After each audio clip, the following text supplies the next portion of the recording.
যে ভারতে অসুরের মূর্তি বানানো হয়েছে ডক্টর ইউনূসের চেহারা দিয়ে, তার মুখমণ্ডল দিয়ে, এবং আরও বিশ্বের দু একজন।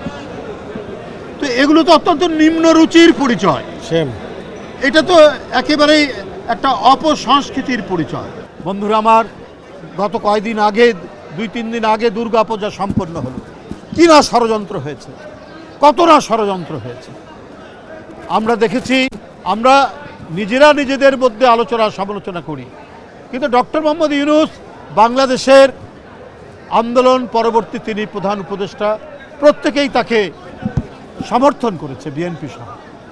আমরা দেখতে পেলাম যে ভারতে অসুরের মূর্তি বানানো হয়েছে ডক্টর ইউনূসের চেহারা দিয়ে, তার মুখমণ্ডল দিয়ে, এবং আরও বিশ্বের দু একজন। তো এগুলো তো অত্যন্ত নিম্ন রুচির পরিচয়। এটা তো একেবারেই একটা অপসংস্কৃতির পরিচয়। ভারতে আমরা শুনেছি সঙ্গীত শিল্পকলার এত চর্চা হয়, সেই দেশ এত নিম্নরুচির পরিচয় দেবে, এটা আমরা কল্পনা করতে পারি না।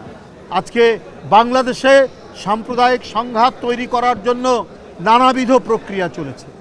হিরন আরও মিনারেল ওয়াটার মাত্র 50 পয়সায় প্রতি লিটার। কিন্তু এদেশের জনগণ, এদেশের মানুষ, এদেশের দেশপ্রেমিক মানুষ, এদেশের হিন্দু মুসলমান জনগোষ্ঠী সবাই টের পেয়েছে কোথা থেকে কি হচ্ছে। তাই সবাই একত্রিত হয়ে এবারের হিন্দু ধর্মাবলম্বী মানুষদের দুর্গাপূজা হয়েছে অত্যন্ত সাড়ম্বরে, অত্যন্ত উৎসাহ উদ্দীপনার মধ্যে দিয়ে তাদের উৎসব পালন করেছে, সকল ষড়যন্ত্রকে প্রতিহত করে। বন্ধুরা আমার, কেউ যদি নিজের দেশে, আজকে ভারতে যদি সেখানে মোদি সাহেব মধ্যযুগের অন্ধকার নামিয়ে নিয়ে আসেন, আমরা বাংলাদেশের মানুষ সেই অন্ধকার আমরা গ্রহণ করতে পারি না।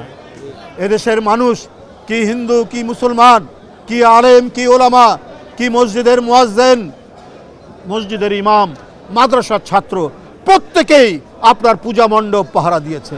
এইটা হচ্ছে আমাদের ঐতিহ্য, এই সম্প্রীতির ঐতিহ্য।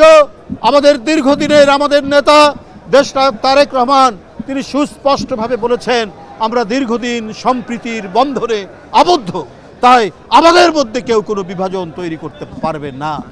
তাদের নিজের দেশে তারা যাই করুক, যতই অন্ধকার নামিয়ে নিয়ে আসুক, কিন্তু আমাদেরকে সেটি করতে পারবে না। বন্ধুরা আমার, তাই আমি মনে করি সামনের ফেব্রুয়ারিতে যে অবাধ সুষ্ঠু নির্বাচন, সেই জনগণ সেটির প্রত্যাশা করছে।